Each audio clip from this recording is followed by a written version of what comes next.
तो ये कहानी है हजारों साल पुरानी, जिस वक्त लोगों को अमेरिका के बारे में नहीं मालूम था। अमेरिका के लोग जंगलों में रहने वाली बहुत आम सी जिंदगी गुजारा करते थे, और इन्हीं में से हम एक औरत को देखते हैं जिसको लगता था कि आने वाले वक्त में उनके इस इलाके में शैतान आने वाले हैं, और इसी वक्त के लिए वो अपने लोगों को वार्न भी करती है।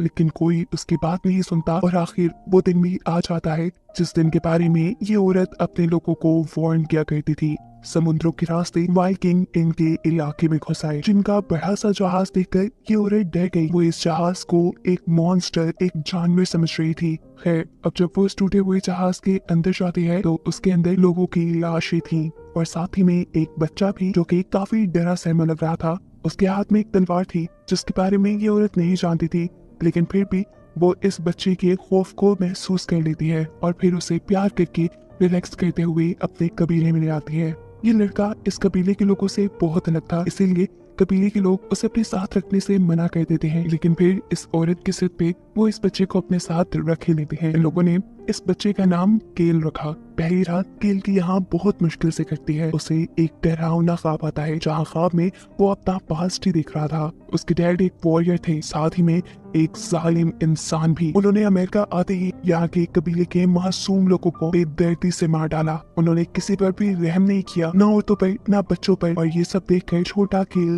डर गया। उनका जुल्म यही खत्म नहीं हुआ। उन्होंने केल को भी तलवार पकड़ाई ताकि वो यहाँ के मासूम बच्चों को मार सके, लेकिन केल ऐसा नहीं कर पाया। उसने तलवार अपनी फेंक दी, और ये देखकर उसके डैड को बहुत ज्यादा गुस्सा आया। उन्होंने कोड़े मार मार कर केल की जान निकालने में कोई कसर नहीं छोड़ी थी। उनके इस जुल्म से बचने के लिए वो भागकर उनसे दूर चला गया, और उनकी ही एक दूसरी बोट के पास आकर वो बेहोश हो गया। जब उसे होश आया तो काफी देर हो चुकी थी। सभी वाइकिंग्स अपने जहाज को लेकर वापस चले गए थे, और रह गया था यहाँ पे बस एक टूटा हुआ जहाज और लाशें, जहाँ से इस औरत को केल मिला था। अब कहानी कुछ साल आगे गुजरती है और हम देखते हैं कि केल बड़ा हो चुका है। पिछले कुछ साल काफी अमन से गुजरे। यहाँ पर वाइकिंग्स ने दोबारा हमला नहीं किया। केल भी यहाँ पे अच्छा खासा एडजस्ट हो गया था। उसने यहाँ के लोगों की लैंग्वेज सीख ली थी, यहाँ पे रहने के तौर तरीके भी। वो अपने आप को इन लोगों जैसा ही समझता था, लेकिन यहाँ के लोग अक्सर उसे अपने जैसा नहीं समझते थे। थोड़ा ही दूर पहाड़ों पर एक और कबीला भी रहता था, जिनकी केल के कबीले वालों से बहुत दोस्ती थी, और इस कबीले के सरदार का नाम था पाथफाइंडर। उसकी बेटी स्टारफायर को केल पसंद करता था। ये बात स्टारफायर के कबीले की खास आदमी को भी पता चल जाती है, जिसे भी स्टारफायर पसंद थी, और उसे क्योंकि ये बात भी मालूम हो गई थी कि स्टारफायर भी कहीं न कहीं केल से प्यार करती है, इसीलिए वो केल से नफरत करता था। खैर, हम देखते हैं कि पाथफाइंडर यहाँ दूसरे कबीले के सरदार को बताता है कि पहाड़ों में होने वाली बर्फबारी की वजह से उनके बहुत से लोग ठंड की वजह से मारे गए, और अब उन्हें रहने के लिए एक नई और महफूज जगह ढूंढनी होगी। इन दोनों कबीलों के मिलने का आज एक खास मकसद था। पाथफाइंडर अब रिटायरमेंट ले रहे थे, और आज उन्हें अपने कबीले में से किसी दूसरे पाथफाइंडर को चुनना था, जिसके लिए वो एक छोटा सा मुकाबला रखते हैं। केल भी इस मुकाबले में हिस्सा लेना चाहता था, लेकिन उसे इजाजत नहीं दी जाती, क्योंकि इन लोगों का मानना है कि केल उनमें से नहीं। ये सुनकर केल नाराज होकर वहां से अकेला ही निकल जाता है, ये सोचते हुए कि अब वो अकेले ही अपनी दुनिया बसाएगा। उसके पास अब भी अपने बचपन वाली तलवार थी, और अगली सुबह जब वो शिकार के लिए निकलता है तो समुद्र के पास उसे कुछ लोगों के होने का पता चलता है। ये वाइकिंग्स ही थे जो दोबारा इस जमीन पर हमला करने के लिए आए थे। केल इस वक्त अपने कबीले से काफी दूर एक दूसरी पहाड़ी पे था, जबकि वाइकिंग्स उसके कबीले पे हमला करके उसके कबीले के सभी लोगों को मार चुके थे। ये देखते हुए केल अपने कबीले वालों की मदद करने के लिए वापस आता तो है, लेकिन अब बहुत देर हो चुकी है। सब लोग मर गए, पूरा कबीला जल चुका था। कबीले के लोगों की लाशें ही लाशें पड़ी थी, सिवाय 2-3 लोगों के, जिन्हें वाइकिंग्स अपने एंटरटेनमेंट के लिए टॉर्चर कर रहे थे। ये देखकर केल को गुस्सा आ जाता है, और वो अपने आदमियों को बचाने के लिए आगे बढ़ता है। वो जानता भी था कि वाइकिंग्स काफी ज्यादा हैं, वो इनका मुकाबला नहीं कर सकता, लेकिन वो फिर भी आगे बढ़ा। वाइकिंग के सरदार को केल का हौसला पसंद आया। वो भी ये मुकाबला देखना चाहता था कि कैसे वो वाइकिंग्स को हराएगा, इसीलिए उसने अपने काफी सारे वाइकिंग्स को केल के साथ मुकाबले के लिए आगे कर दिया। केल ने एक एक करके काफी लोगों का मुकाबला किया, लेकिन ये बहुत ज्यादा थी, वो सबको नहीं मार सकता था, इसीलिए उसने होशियारी दिखाई और वो यहाँ से भाग गया। भागने से पहले उसने जिस आखिरी आदमी को मारा था वो उसकी शील्ड और उसके हथियार ले चुका था। उस समय यहाँ वाइकिंग के कैप्टन केल के पीछे अपने लोगों को और भगा देते हैं। केल, जो कि इस इलाके से अच्छी तरह वाकिफ था, वो इस इलाके में छुप जाता है और चुपके से ही इन लोगों पर हमला करके इन्हें मारता है। उसे ऐसा करते हुए पीछे से कुछ वाइकिंग्स ने देख भी लिया, वो उसके ऊपर तेज से हमला करते हैं, जिस हमले में केल जख्मी भी हो जाता है। लेकिन अगर वो यहीं हार मान लेता तो उसकी जान चली जाती। वो ये बात जानता था। अपने आप को बचाने के लिए वो पानी के अंदर जंप कर देता है और इन सभी लोगों की नजरों से बचकर चला जाता है। हारे हुए वाइकिंग्स अपने सरदार के पास जाते हैं और उसे बताते हैं कि केल उनसे बचकर भाग निकला। ये सुनकर वो गुस्से में आ चुका था। वो यहाँ अपने ही 2 वाइकिंग को गुस्से में मार डालता है और बाकी लोगों से कहता है हमें किसी भी हाल में उस लड़के का पीछा करना होगा, क्योंकि वही तो है जो हमें दूसरे गांव तक पहुंचा सकेगा। सीन कट होकर हमें केल को दिखाया जाता है जो पानी से निकलकर एक गार में बेहोश हो चुका था। दूसरे कबीले के कुछ लोग जो यहाँ शिकार के लिए आए थे, वो जख्मी केल को देखकर उसकी मदद करने का सोचते हैं, लेकिन केल चिल्लाता रह जाता है, नहीं मेरी मदद ना करो, तुम लोग यहाँ से चले जाओ, वो वाइकिंग्स मेरे पीछे आएंगे और तुम्हारी भी जानें खतरे में पड़ जाएंगी। लेकिन ये लोग उसकी एक बात नहीं सुनते और उसे उठाकर अपने कबीले में ले आते हैं। यहाँ आने पर केल दोबारा बेहोश हो जाता है। ये लोग उसका इलाज करते हैं और जब उसे होश आया तो उसने देखा कि अभी तक वाइकिंग्स ने इनके ऊपर हमला नहीं किया था। वो यहाँ के सरदार को अपने कबीले में होने वाले वाइकिंग के हमले के बारे में बताता है और कहता है कि हमारे सभी लोग मारे गए और वाइकिंग्स अब दूसरे कबीले पर हमला करने के लिए मुझे ढूंढ रहे हैं।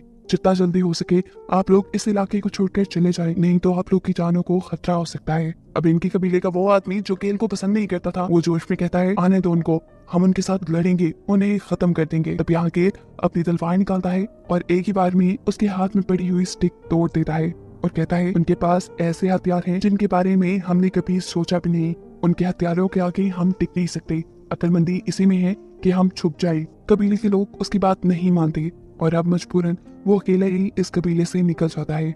अचानक वो दिखता है कि कोई उसके पीछे था। ये एक कबीले का आदमी था जिसे उसकी बातों पे यकीन था और अब वो उसके साथ ही आने वाला था। यहाँ इस कबीले के लोग जिन्हें केल पे एतबार नहीं था, वो केल के कबीले की जगह पे जाते हैं और वहाँ सभी मरे हुए लोगों को और वाइकिंग के हथियारों को देखकर वो ये बात समझ गए कि केल सच कह रहा था और अब इन्हें अपनी जान बचाने के लिए गारों में छुपना पड़ेगा। पर पाथफाइंडर जो कि इस कबीले का सरदार था, उसे छुपना बिल्कुल पसंद नहीं था। वो फैसला करता है कि वो वाइकिंग से लड़ेगा और उसका ये फैसला स्टारफायर को परेशानी में डाल देता है। वो जानती थी कि इनके अंदर जितनी भी हिम्मत हो, वाइकिंग्स का मुकाबला अच्छे से नहीं कर पाएंगे और अगर इनके साथ केल ना हुआ तो इनका लड़ना और भी मुश्किल हो जाएगा, क्योंकि केल पहले भी उनका मुकाबला कर चुका है और उन लोगों को जानता है। इसीलिए वो केल के पास आती है, तुम हमारी मदद करो, मैं जानती हूँ कि तुम्हारे बगैर हम ये नहीं कर पाएंगे। यहाँ केल जो उससे प्यार करता था वो उसे इनकार नहीं कर पाता और उनका साथ देने के लिए तैयार हो जाता है। इस कबीले के लोग अपनी औरतों, बच्चों और बूढ़ों को गारों में छुपा देते हैं और खुद वाइकिंग से लड़ने के लिए अपनी फौज तैयार करते हैं। अब केल इनके साथ जंग की प्लानिंग करवाता है और कहता है कि हम सामने से उनके ऊपर वार नहीं करेंगे, हम छुपके से उनके ऊपर वार करेंगे,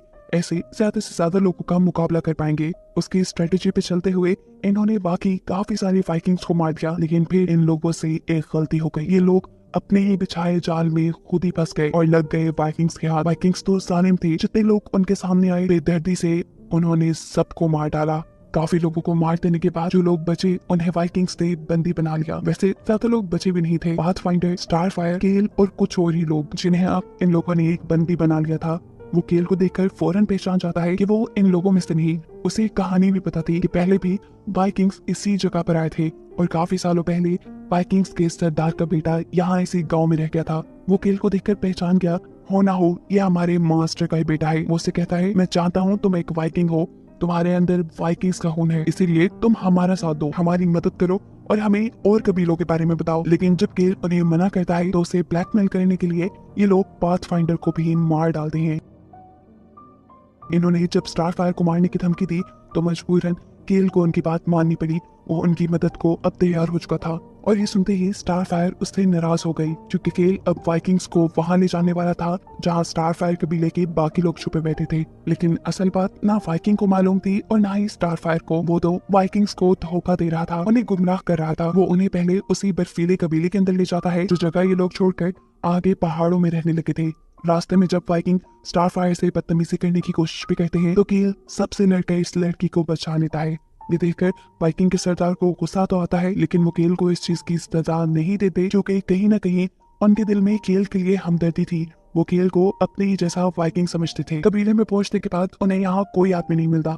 वाइकिंग के सरदार केल से पूछते हैं अब हमें कहाँ जाना होगा। वो कहता है हमें नॉर्थ में जाना है। नॉर्थ में समुद्र था, दूर दूर तक वहाँ कोई आबादी नहीं नजर आ रही थी। ऐसे में वाइकिंग के सरदार को लगने लगा कि केल उन्हें धोखा दे रहा है लेकिन यहाँ केल होशियारी दिखाता है और अपने पास मौजूद कबीले वालों की चीजें आसपास फेंक देता है, जो चीजें वाइकिंग्स के ही हाथ तक जाती हैं। और वो सरदार को ये चीजें दिखाते हुए कहते हैं कि कबीले वालों की चीजें यहाँ गिरी हैं। केल सही कह रहा है, वो लोग नॉर्थ की तरफ ही गए होंगे। अब तो स्टारफायर को भी समझ आ ही गया था कि केल उन्हें धोखा नहीं दे रहा, बल्कि उसके दिमाग में कोई बड़ी प्लानिंग चल रही है। ये लोग आखिर समुद्र के किनारे पहुंच जाते हैं। यहाँ बहुत ठंड थी, समुद्र अब जम चुका था।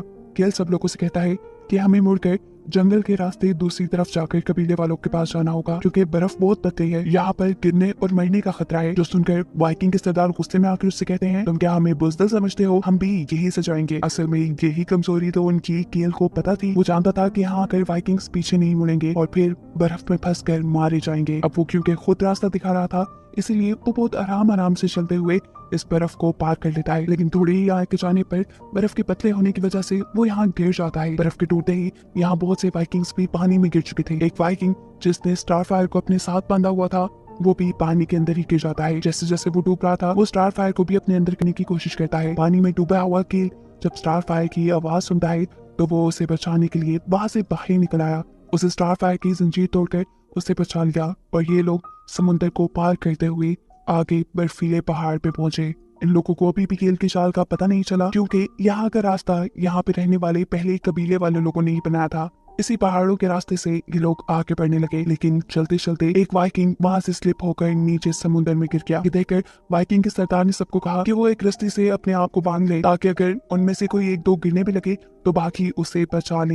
यहाँ सरदार जानबूझकर स्टारफायर को अपने साथ बांध देता है, ताकि अगर वो मरा तो स्टारफायर भी मिलेगी और उसे बचाने के लिए केल सरदार को जरूर बचाएगा। यहाँ चलते हुए केल स्टारफायर से अपनी लैंग्वेज में कहता है, तो मुझे मारो। स्टारफायर को पहले पहले तो कुछ समझ नहीं आया, लेकिन फिर वो समझी कि जरूर ही केल का कोई प्लान होगा।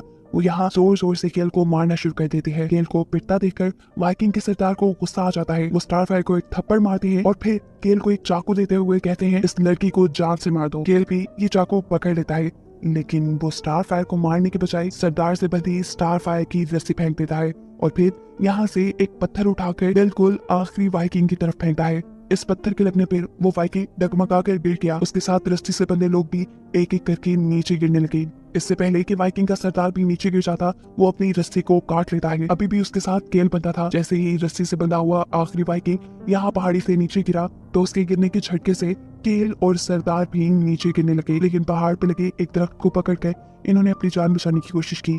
वाइकिंग का सरदार पहाड़ के ऊपर वापस चढ़ गया और अब वो केल को मारने के लिए ऊपर से बार बार पत्थर फेंक रहा था। केल अब बुरी तरह फंस चुका था। वो जानता था कि वो यहाँ से नहीं बच पाएगा, इसलिए वो स्टारफायर को बचकर यहाँ से भाग जाने को कहता है। स्टारफायर के यहाँ से जाते ही केल एक अजीब सी आवाज निकालता है, जिसकी वजह से यहाँ पे मौजूद सारी बर्फ टूटकर उनके ऊपर गिर जाती है। बर्फ के साथ ये लोग भी नीचे गिर गए, लेकिन नीचे गिरने के बावजूद ये दोनों भी जिंदा थे। इनके दरमियान में दोबारा से ही लड़ाई शुरू हो गई। लड़ते हुए आखिर एक पॉइंट ऐसा आता है कि केल सरदार के ऊपर भारी पड़ चुका था। इस पॉइंट पर सरदार उससे कहता है, यहाँ मैं तुम्हारी नस्ल का आखिरी हूँ, क्या तुम मुझे भी मार दोगे? केल एक लम्हे के लिए भी नहीं सोचता और अपनी तलवार से उसका सर अलहदा कर देता है। ऐसे वो सभी वाइकिंग्स को हराने में कामयाब रहा। बेशक उनके सभी साथी मारे गए, लेकिन उन्होंने अपनी कबीले के बाकी लोगों को बचा लिया था। असल में ये सभी लोग झील के किनारे एक गार में छुपे थे और वहां जब स्टारफायर और केल पहुंचे तो सभी इनके सामने झुक गए। वो जानते थे कि ये जंग उन्हें केल नहीं जितवाई है, इसलिए वो केल को अपना नया पाथफाइंडर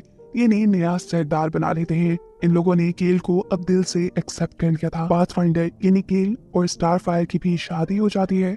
इसके बाद ये लोग यहाँ हंसी खुशी रहने वाले थे और इन्हीं को दिखाते हुए ये कहानी यहाँ खत्म हो जाती है।